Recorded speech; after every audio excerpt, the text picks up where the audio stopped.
में एक बार फिर से आप लोगों का बहुत बहुत स्वागत है। तो कैसे हैं आप लोग? आई होप आप सब बहुत ही अच्छे होंगे। तो देखिए, हम लोग पढ़ रहे थे हिंदी, जिसमें आज का हमारा टॉपिक है रस। तो आप लोगों को ये बात पता ही होगी, अगर किसी भी एग्जाम में हमारा हिंदी से रिलेटेड क्वेश्चन आते हैं तो उनमें रस तो होता ही होता है ना। तो चलिए आज हम पढ़ते हैं रस और समझने की कोशिश करते हैं, और आई होप कि आप सबको अच्छा लगेगा वीडियो, है ना। तो चलिए शुरू करते हैं रस। सबसे पहले हम देख लेते हैं रस की परिभाषा। रस की परिभाषा है, काव्य को पढ़ने से जिस आनंद की प्राप्ति होती है, अर्थात जिस अनिर्वचनीय, अनिर्वचनीय का मतलब होता है जिसको बोला ना जा सके या जिसको बताया ना जा सके, जिस अनिर्वचनीय भाव का संचार हृदय यानी हमारे दिल में होता है, हमारे मन में होता है, उसी आनंद को रस कहा जाता है। कहने का मतलब है कि अगर हम कभी काव्य पढ़ते हैं तो जो हमारे मन में भाव उत्पन्न होते हैं, जो आनंद उत्पन्न होता है, उसी को रस कहा जाता है। तो देखिए, यहाँ पे हम कुछ पॉइंट्स लिखे हुए हैं, इनको आप लोग अच्छे से देख लीजिएगा क्योंकि बहुत ही ज़रूरी है। जैसे कि हमारा पहला ही पॉइंट देख लीजिए कि सर्वप्रथम बताइए कि रस की बात कहाँ हुई है ना, या फिर किसने किस तरीके से इसको बताया है। तो देखिए, हमारा पहला पॉइंट है, सर्वप्रथम आचार्य भरत मुनि, इनको याद रखिएगा, भरत मुनि ने अपने ग्रंथ नाट्य शास्त्र में रच का विवेचन इस प्रकार किया है।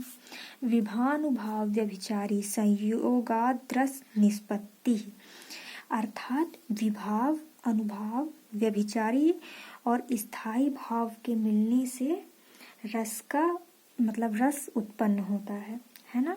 इनको याद रखिएगा, या ये सेंटेंस भी याद रखिएगा क्योंकि पूछा जाता है ये कहाँ से लिया गया। तो याद रखिएगा नाट्य शास्त्र से लिया गया है, या फिर आपसे पूछ लिया गया कि इसको लिखा किसने है तो बता दीजिएगा कि भरत मुनि जी ने लिखा है ना।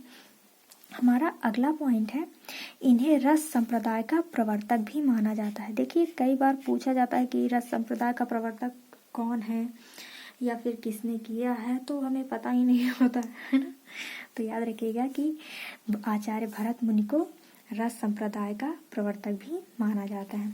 उसके बाद है, आचार्य भरत मुनि ने रसों की संख्या 8 मानी है। ये बहुत ही ज़रूरी है क्योंकि हम लोग 4, 5 मतलब 8, 9, 10 रस पढ़ लेते हैं, लेकिन हमको पता नहीं होता कि भरत मुनि जी ने कितने रसों को बताया या अभिनव गुप्ता जी ने कितने रसों को बताया। तो याद रखिएगा कि भरत मुनि ने रसों की संख्या 8 मानी है।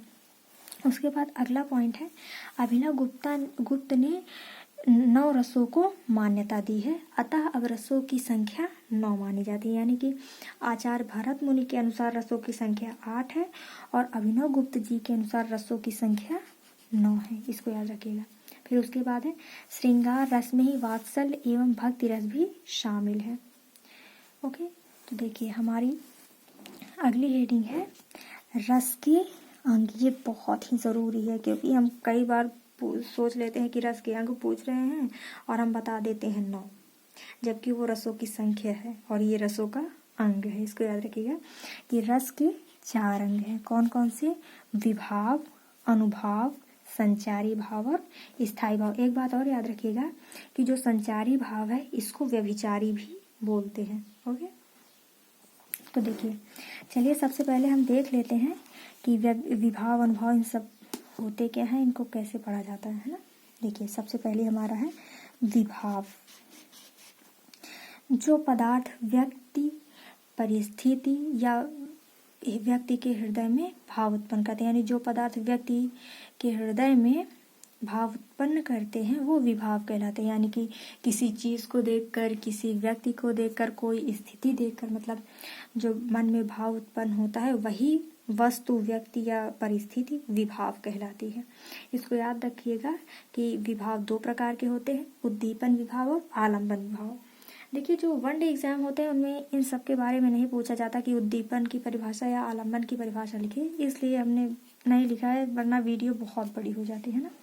लेकिन इसको याद रखिएगा कि विभाव की संख्या 2 होती है, पहला उद्दीपन विभाव, दूसरा आलंबन विभाव।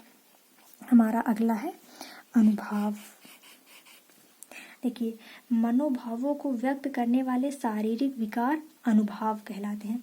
अर्थात मतलब जो मनोभाव हमारे शरीर के विकार उत्पन्न करते हैं, जैसे कि हम हंस रहे हैं, शारीरिक क्रिया ही हैं, रो रहे हैं, दुखी हैं, या फिर घृणा कर रहे हैं किसी चीज़ से, ये सारा हमारा शारीरिक विकार है।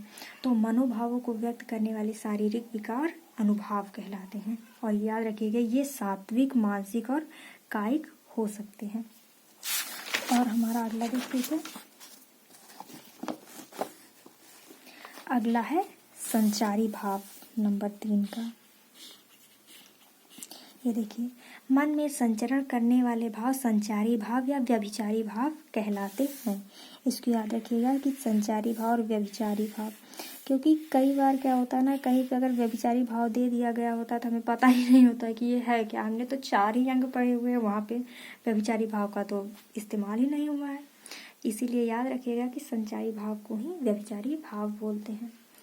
ये भाव पानी में बुलबुलों के समान उठते हैं और विलीन हो जाते हैं, अर्थात मन में संचरण करने वाले, यानी हम मन में क्या सोच रहे हैं उसको देख के हमारे मन में क्या काम हो रहा है, क्या ऊर्जा उत्पन्न हो रही है, उसी को संचारी भाव कहते हैं। उसके बाद, और हाँ, एक बात और याद रखिएगा कि संचारी भावों की संख्या 33 होती है। मोस्ट इम्पॉर्टेंट है, क्योंकि संचारी भावों की संख्या पूछी जाती है तो हमें पता ही नहीं होता कि संचारी भाव होते कितने हैं। तो याद रखिएगा कि संचारी भावों की संख्या 33 होती है। उसके बाद हमारा चौथा है स्थायी भाव। देखिए, स्थायी भाव का अर्थ होता है प्रधान भाव। स्थायी भाव ही रस का आधार होते हैं। क्या होते हैं? आधार। याद रखिएगा कि अगर कभी पूछा गया कि रस का स्थायी भाव या फिर रस का प्रधान भाव या फिर रस का आधार क्या होता है, तो स्थायी भाव ही रस का आधार होता है। ओके, एक रस के मूल में एक स्थायी भाव विद्यमान रहता है, यानी कि कोई भी अगर रस है तो इसका स्थायी भाव हमेशा होगा ही होगा। ओके, तो देखिए यहाँ पे हम देख लेते हैं रस के भेद। देखिए, रसों की संख्या 9 मानी जाती है। आप लोग देखेंगे यहाँ पे हमने 10 रस लिखा हुआ है। ये जो आखिरी का वात्सल्य रस है, यही 10वां रस है, जिसको हमने पहले ही बताया कि वात्सल्य रस और भक्ति रस श्रृंगार के अंतर्गत ही आते हैं, इसीलिए यहाँ पे 10 हो गए हैं। बाकी मेन रसों की संख्या 9 ही मानी जाती है। तो हमारा सबसे पहले है रस, फिर है उसका स्थायी भाव, उसके बाद फिर है रस, फिर है स्थायी भाव। तो देखिए, हमारा पहला रस है श्रृंगार रस। श्रृंगार रस का स्थायी भाव होता है रति। फिर है करुण, करुण का स्थायी भाव होता है शोक। फिर है हास्य, हास्य का स्थायी भाव होता है हास।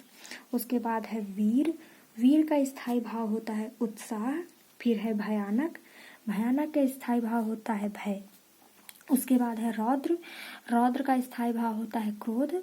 फिर है अद्भुत, अद्भुत का स्थायी भाव होता है आश्चर्य। फिर है विभत्स, विभत्स का स्थायी भाव होता है जुगुप्सा। फिर है शांत, शांत का स्थायी भाव होता है निर्वेद। और बाकी वात्सल्य का तो रति होगा ही, क्योंकि वात्सल्य भी श्रृंगार के अंतर्गत ही आता है। तो आई होप आपको ये सब समझ में आ गया होगा। हम अगली वीडियो में इन सब रसों को डिटेल्स में देखेंगे। तो आई होप आप सबको ये सब अच्छा लगा होगा, आपको वीडियो पसंद आएगी। तो मिलते हैं नेक्स्ट वीडियो में। Thank you.